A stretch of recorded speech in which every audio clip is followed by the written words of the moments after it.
Good morning everyone, मैं हूँ Mansi and welcome to my channel Man Mansi. अगर आप मुझे पहली बार देख रहे हैं तो please subscribe to my YouTube channel. जैसे कि आपने टाइटल में पढ़ा ही होगा कि my last visit to the hospital, तो मैं आपको बता दूँ कि आई एम 7 मंथ प्रेग्नेंट। अगर आपने मेरा फर्स्ट व्लॉग देखा होगा जो कि नवरात्रि का था, तो उसमें आपको पता चल गया होगा कि आई एम प्रेग्नेंट। तो अभी मेरा 8 मंथ चल रहा है प्रेगनेंसी का। तो यहाँ पे मेरी ट्रीटमेंट चल रही है बैंकॉक हॉस्पिटल पटाया, जो कि एक इंटरनेशनल हॉस्पिटल है, मल्टी केयर हॉस्पिटल है। तो आप पहले मेरी हॉस्पिटल की क्लिप एंजॉय कीजिए, फिर मैं आपको बताऊंगी कि हम इंडिया क्यों जा रहे हैं और ये मेरी हॉस्पिटल की लास्ट विजिट क्यों है। ये है हॉस्पिटल की पार्किंग, बहुत बड़ी पार्किंग है, बहुत सारे लेन्स हैं यहाँ पे।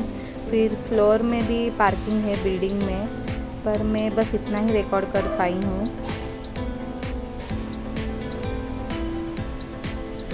फिर ये है हॉस्पिटल बाहर से लुक, बैंकॉक हॉस्पिटल पटाया।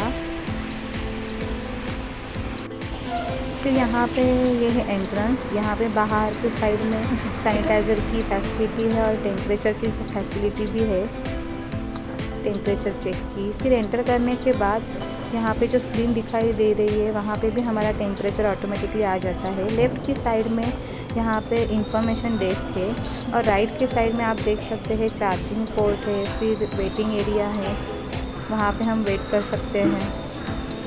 फिर एंटर करने के बाद राइट के साइड में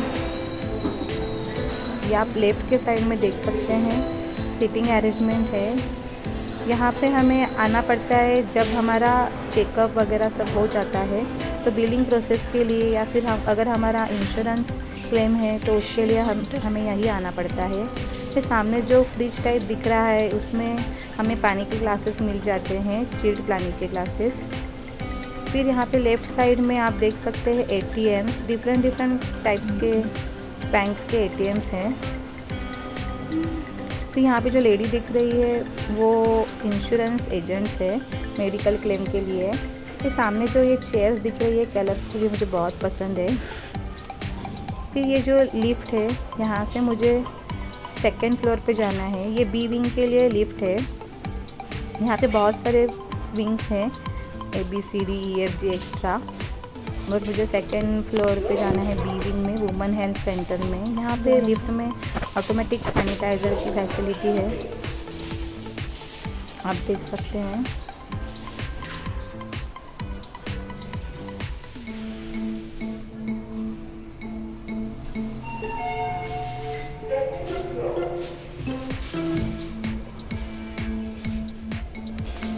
फिर यहाँ से बाहर निकलने के बाद ये भी थोड़ी सी सिटिंग अरेंजमेंट है और ये वुमेन हेल्थ सेंटर के बाहर का सराउंडिंग एरिया है।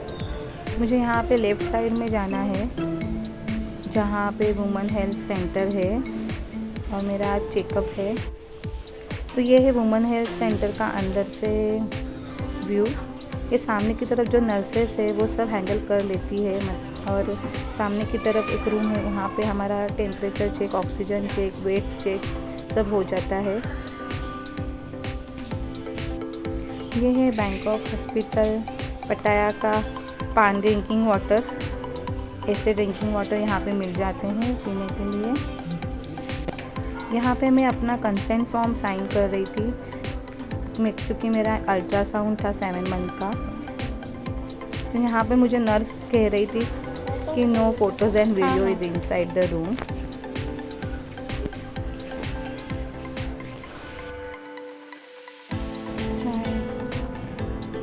अभी मैं वॉक कर रही हूँ। डॉक्टर ने मुझे 15 मिनट्स का वॉक बोला है बिकॉज बेबी का पोजीशन चेंज होने के लिए। बेबी का हेड डाउन है, तो डॉक्टर को फेस और अदर डिटेल्स के लिए मुझे वॉक करने के लिए बोला है। यहाँ पे लिखा है labour room, women health centre, fertility centre के डायरेक्शंस। यहाँ पे ये है वुमेन हेल्थ सेंटर का बोर्ड एंड फर्टिलिटी सेंटर का बोर्ड। तो ये फर्टिलिटी सेंटर दूसरी तरफ है। फिर ये है लैसिक सर्जरी सेंटर।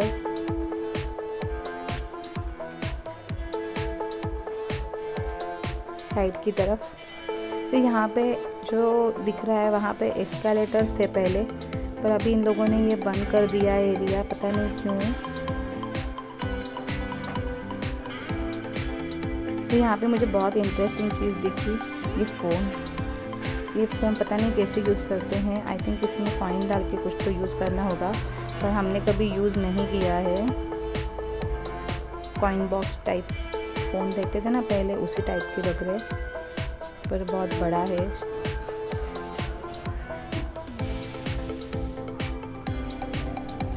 फिर ये है अंदर का एरिया। बाहर के जो वेटिंग रूम है उसके बाद हमारा नंबर जब आ जाता है या फिर अगर हमें ब्रेक दिया जाता है तो हमें इस एरिया में बैठना होता है। वो ये बीच का एरिया है।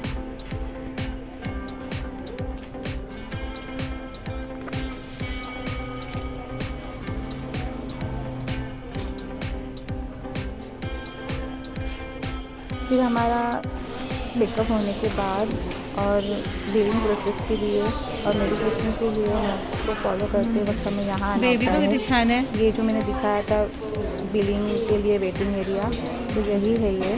तो यहाँ पे सामने जो मशीन दिख रही है वहाँ से मशीन में से ये नर्स हमें नंबर निकाल के दे देती है। तो हमें अपने नंबर के हिसाब से बिलिंग के प्रोसेस के लिए जाना होता है। अगर हमारा इंश्योरेंस का मेडिकल क्लेम है तो वैसे इंश्योरेंस के डॉक्यूमेंट साइन करने होते हैं, और अगर हमें कैश पेमेंट करना हो तो कैश पेमेंट की तरफ से हमारा नंबर लग जाता है। फिर जो फर्स्ट एंड सेकंड नंबर है उस काउंटर पे हमें मेडिकेशन मिल जाते हैं अगर कोई हमारी मेडिसिन है तो। Thank you. ये है बिल्डिंग का बाहर से लुक। बहुत बड़ा एरिया है बट मैं थोड़ा सा ही शूट कर पा रही हूँ। जाते वक्त मैंने ये इतना ही शूट कर लिया है। यहाँ पे नीचे आपको स्टारबक्स भी दिखाई देगा।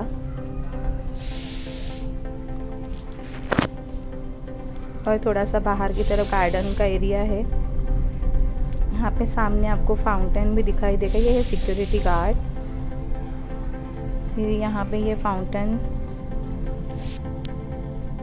हाँ, तो अभी आते हैं कि हम इंडिया क्यों जा रहे हैं। तो एक्चुअली हुआ ऐसा है कि कोविड की वजह से मैं ऑलमोस्ट 1 ईयर से मैं इंडिया नहीं गई हूँ, और मेरे हस्बैंड तो जब से कोविड आया है तो 2 ईयर से इंडिया नहीं गए हैं। तो जैसे मुझे पता चला कि मैं प्रेग्नेंट हूँ तो हमने सोचा था कि 6 मंथ तक अगर कोविड सिचुएशन नॉर्मल हो जाए, इंडियंस को यहाँ पे अलाउ किया जाए, या फिर हम यहाँ से अगर जा पाए थाईलैंड से इंडिया, तो हम इंडिया में वापस जाएंगे फॉर डिलीवरी।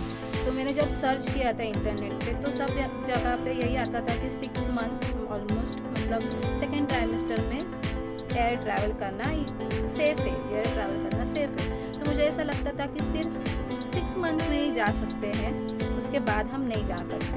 तो ऐसा नहीं है, 6 मंथ के बाद भी हम जा सकते हैं। मतलब थर्ड ट्राइमेस्टर जो होता है 7, 8, 9 इन महीनों में भी हम जा सकते हैं, बट थोड़ा सा रिस्की होता है, इसलिए जाना प्रीफर नहीं करना चाहिए। पर अगर आपको जाना है तो आप जा सकते हैं अगर सब कुछ ओके है डॉक्टर के हिसाब से। अगर डॉक्टर ने परमिशन दे दी है तो आप 36 वीक्स तक इंडिया में मतलब एयर ट्रैवल कर सकते हैं। तो ये मुझे पहले पता नहीं था, तो मुझे लगता था कि मैं 6 मंथ तक ही मैं जा सकती हूँ अपने सेकेंड ट्राइमेस्टर तक, उसके बाद मैं जा ही नहीं सकती। तो मैंने और मेरे हस्बैंड ने सोचा कि इंडिया अगर मैं नहीं जा सकती तो मुझे यहीं पे डिलीवरी करनी है और मुझे यहीं पे मेरा सब कुछ करना होगा।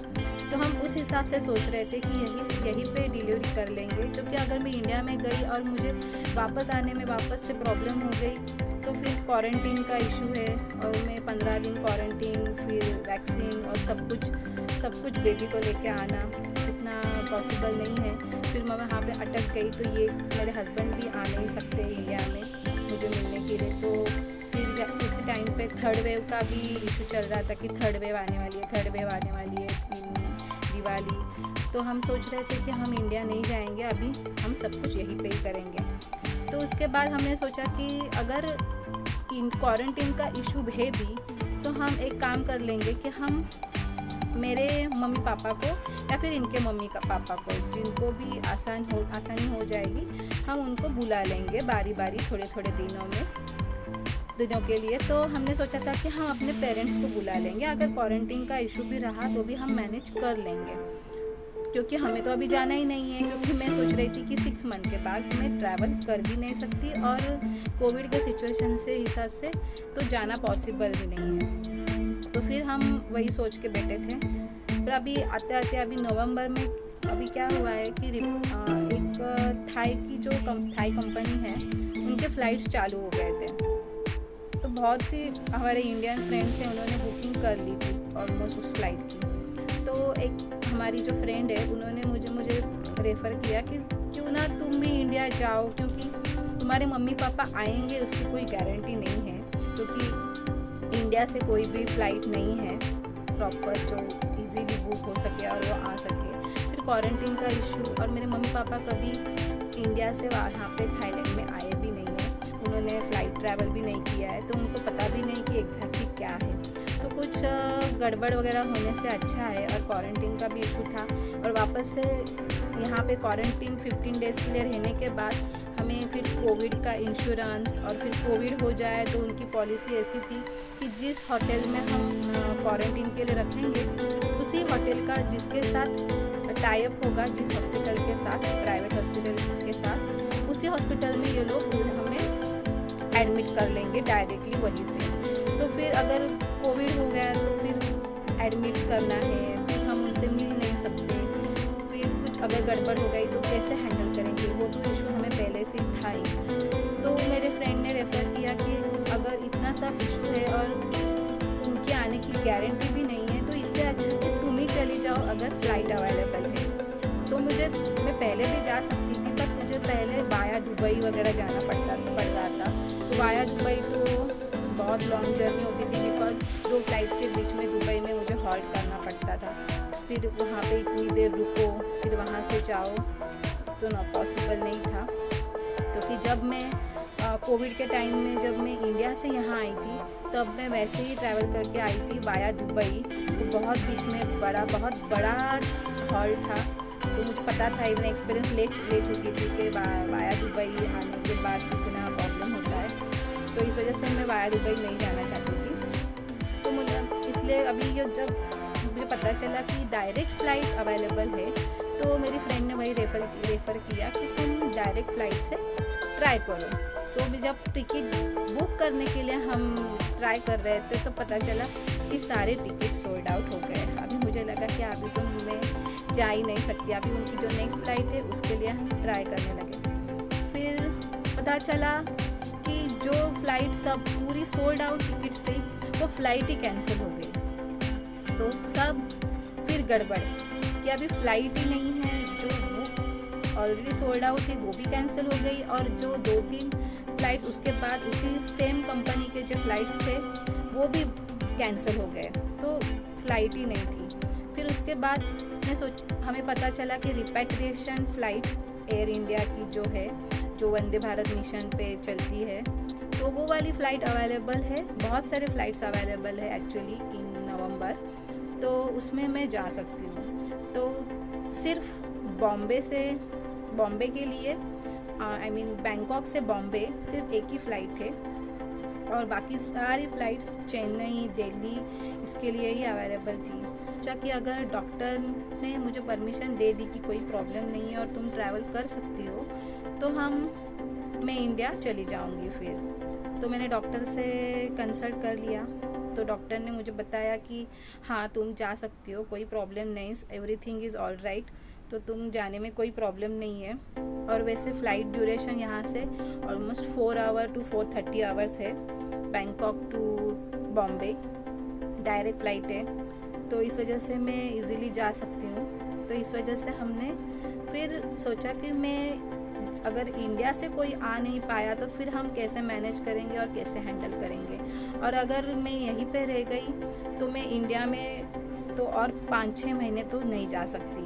तो इससे अच्छा है कि मैं अभी इंडिया में जाऊं, और मेरे हस्बैंड फिर मुझे से मिलने के लिए दिसंबर में आ सकते हैं at a time of delivery, वो एडजस्ट करके न्यू ईयर के टाइम पे आ सकते हैं। तो इसी वजह से हमने फिर सोचा कि अभी मैं इंडिया ही चली जाऊंगी। तो अभी जब इंडिया के लिए मैंने टिकट बुक करा लिया, सब कुछ हो गया है, सब कुछ फाइनल हो गया, फिर उसके 2 दिन बाद ही मुझे न्यूज़ मिली है कि अभी कल परसों ही मुझे न्यूज़ मिली कि अभी जो थाईलैंड वालों के रूल्स में मतलब थाईलैंड वालों ने पहले इंडिया के लिए बैन किया था, तो अभी उन्होंने इंडियन पब्लिक को भी अलाउ किया है, तो इंडियन पब्लिक भी अभी थाईलैंड में आ सकते हैं।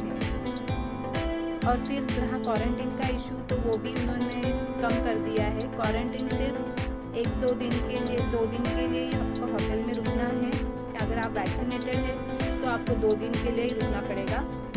और अगर आपने आपकी RT-PCR टेस्ट अगर निगेटिव आ गई तो आप इजीली कहीं भी ट्रैवल कर सकते हो होटल से। तो आपको 15 दिन के लिए या फिर 7 डेज़ के लिए क्वारंटीन नहीं रहना पड़ेगा। तो ये मुझे बाद में पता चल गया जब मेरा सब टिकट वगैरह बुक हो गया, सब जाने का फिक्स हो गया उसके बाद। तो इस वजह से अभी अब कुछ नहीं कर सकती, अभी तो मुझे जाना ही पड़ेगा। तो मैं इंडिया जाने ही वाली हूँ। तो अभी मुझे लकीली बॉम्बे की फ़्लाइट मिल चुकी है। एक ही फ़्लाइट अवेलेबल थी। मैं वही सोच रही थी कि मुझे फ़्लाइट मिलेगी या नहीं तो मुझे फिर वापस दिल्ली जाओ, फिर दिल्ली से बॉम्बे जाओ, अदरवाइज़ चेन्नई जाओ, फिर चेन्नई से बॉम्बे जाओ। इतना ट्रैवल अकेले करना पॉसिबल नहीं है क्योंकि मेरे हस्बैंड तो मेरे साथ नहीं आ रहे, मैं सिंगल जा रही हूँ। तो अकेले जाना, अकेले ट्रैवल करना, हॉल्ट करना, सब मैनेज करना, लगेज मैनेज करना इतना इजी नहीं है। तो इस वजह से अच्छा हुआ कि मुझे फ़्लाइट मिल गई। तो इतने दिनों से मैं व्लॉग नहीं बना पाई, तो इसकी यही वजह थी क्योंकि मुझे इंडिया जाना था और मुझे टिकट नहीं मिल रही थी, सब अरेंजमेंट करनी थी, तो थोड़ा सा बर्डन था। फिर हॉस्पिटल का सब कुछ करना था क्योंकि यहाँ से तो मेरा पैकअप हो गया अभी। तो यहाँ की सब डिटेल, सब डॉक्यूमेंट, सब बैग पैक करना, कुछ सामान है वो पैक करना, फिर यहाँ पे सब मुझे मैनेज करके जाना होगा क्योंकि मैं अभी कितने दिनों के बाद या महीनों के बाद इंडिया से वापस आऊँगी वो भी मुझे पता नहीं है। तो सब घर में एडजस्टमेंट करना, सब प्रॉपरली मैनेज करना, सब कुछ अच्छे से रखना, जहाँ कुछ रखना है नहीं रखना है, सब कुछ अच्छे से एडजस्ट करके जाना। तो इस वजह से मुझे टाइम ही नहीं मिल रहा था कि मैं सब पैकिंग वगैरह कर दूँ। मेरी कुछ शॉपिंग भी थी, मुझे शॉपिंग भी करनी थी, तो बेबी की शॉपिंग थोड़ी सी, मेरी शॉपिंग थोड़ी सी, तो इस वजह से मुझे टाइम नहीं मिला, तो इसलिए सॉरी। तो आई होप आपको मेरा ये ब्लॉग छोटा सा अच्छा लगा होगा। तो मिलते हैं नेक्स्ट ब्लॉग में, तब तक के लिए बाय।